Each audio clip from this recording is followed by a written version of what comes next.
हमने हमेशा सुना है कि ईश्वर उनकी मदद करता है जो स्वयं अपनी मदद करते हैं। आइए एक कहानी के माध्यम से समझते हैं।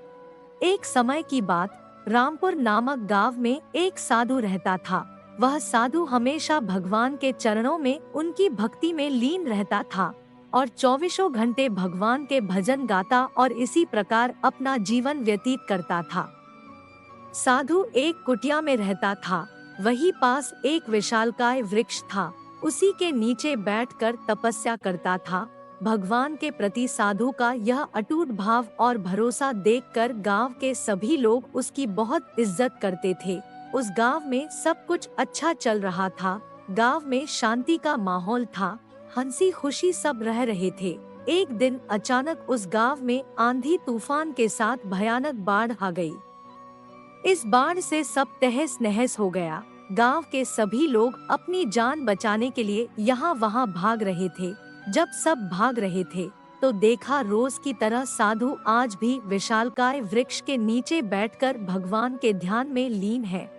यह देखकर लोग उनके पास गए और वहाँ से चलने का आग्रह किया। साधु बोला, आप लोग जाइए, मैं यहाँ से कहीं नहीं जाऊँगा, भगवान हमारी मदद करेगा। कुछ समय पश्चात देखते देखते पानी साधु के कमर के ऊपर आ गया। उसी समय एक नाव वाला वहां से गुजर रहा था।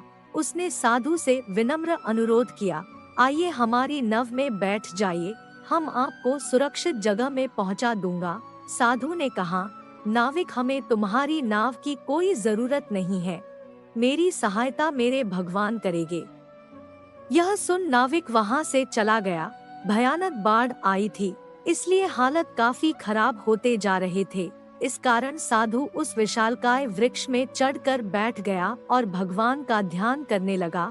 साधु भगवान के ध्यान में था, तभी आसमान से ध्वनि सुनाई पड़ी। साधु ने ऊपर देखा तो हेलीकॉप्टर उसकी ओर आ रहा था।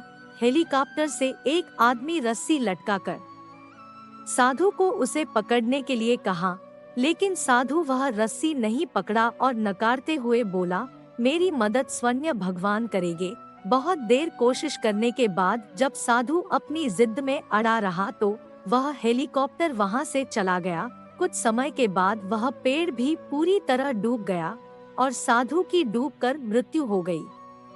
मृत्यु के बाद जब साधु स्वर्ग के द्वार पहुंचा, तब भगवान से पूछा, हे भगवान, मैंने तो आपकी भक्ति पूरे मन और तन से की थी, लेकिन जब मुझे आपकी मदद की जरूरत थी, मैं आपको पूरे विश्वास से मदद के लिए पुकार रहा था, तब आप मेरी मदद के लिए क्यों नहीं आए? साधु की इस बात का जवाब देते हुए भगवान बोले, हे सेवक, मैं तुम्हारी मदद के लिए एक बार नहीं तीन बार आया।